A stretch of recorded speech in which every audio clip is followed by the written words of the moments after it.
All right, welcome. If you're studying for your PCI certification, you already know some sections of the manual are, well, they're more important than others. So today, we're jumping into a big one, Section 5.4, all about post-tensioning. Whether you're aiming for level 1 or level 2, this stuff is absolute core knowledge. My goal here is to make sure you walk into that exam feeling totally prepared. So let's get into it. Okay, first things first, we have to really nail down the fundamental definition. I mean, you can't inspect what you don't understand, right? Everything else we're going to talk about today builds right on top of this one simple idea.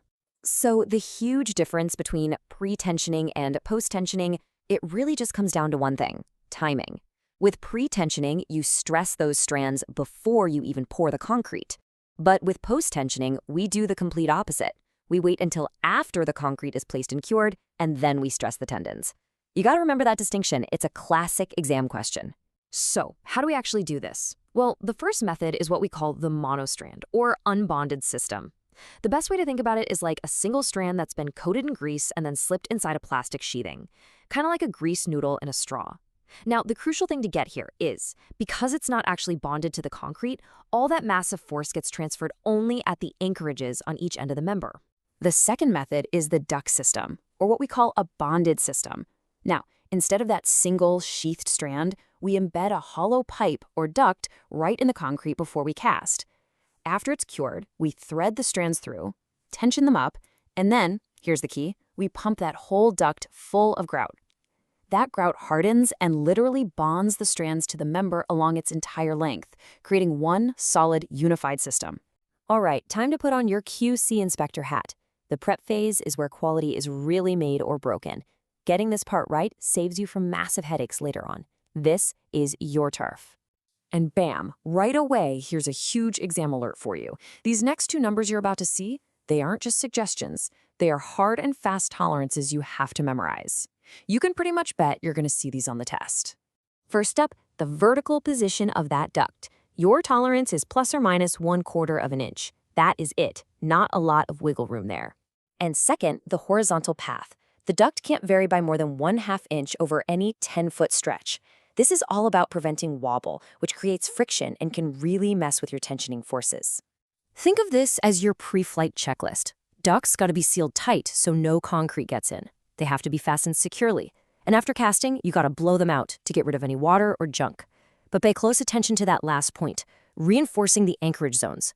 Without that extra rebar, the incredible force from the anchor could literally burst the end of the concrete member wide open. Okay, the prep work is done, the concrete's hit its strength. It is time for the main event. As a QC inspector, you need to know this procedure like the back of your hand. So let's just walk through the 5 steps. 1. You verify the concrete strength, no exceptions. 2. You apply a small initial force, maybe about 10% of the final load.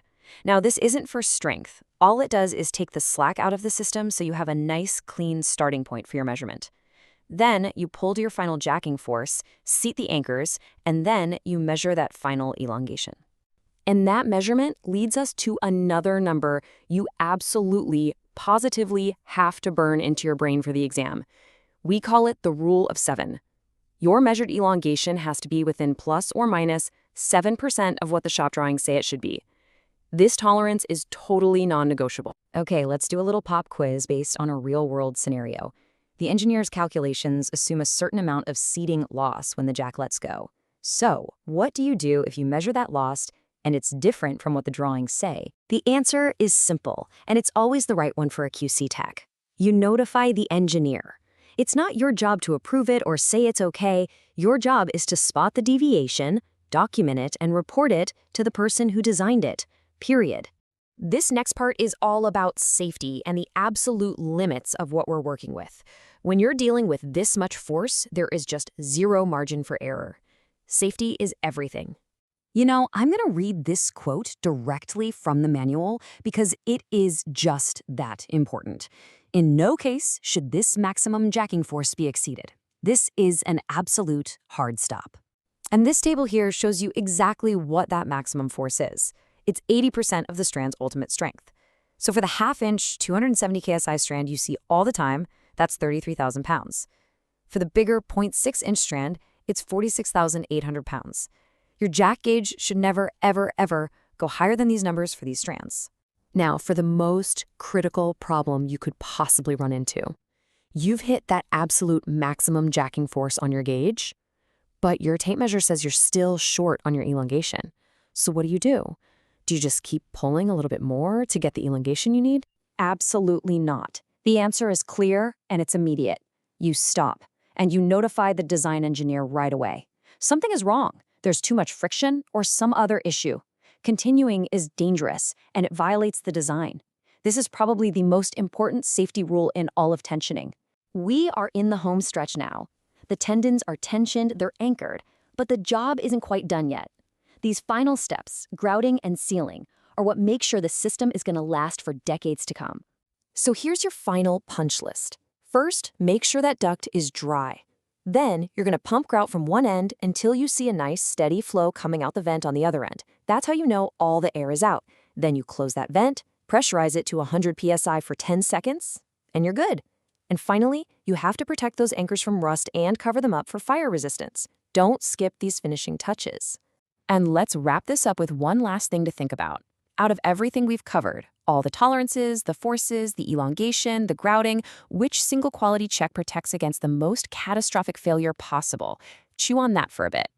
It's understanding the why behind these rules that will make you not just a good technician, but a really great one. Thanks for tuning in.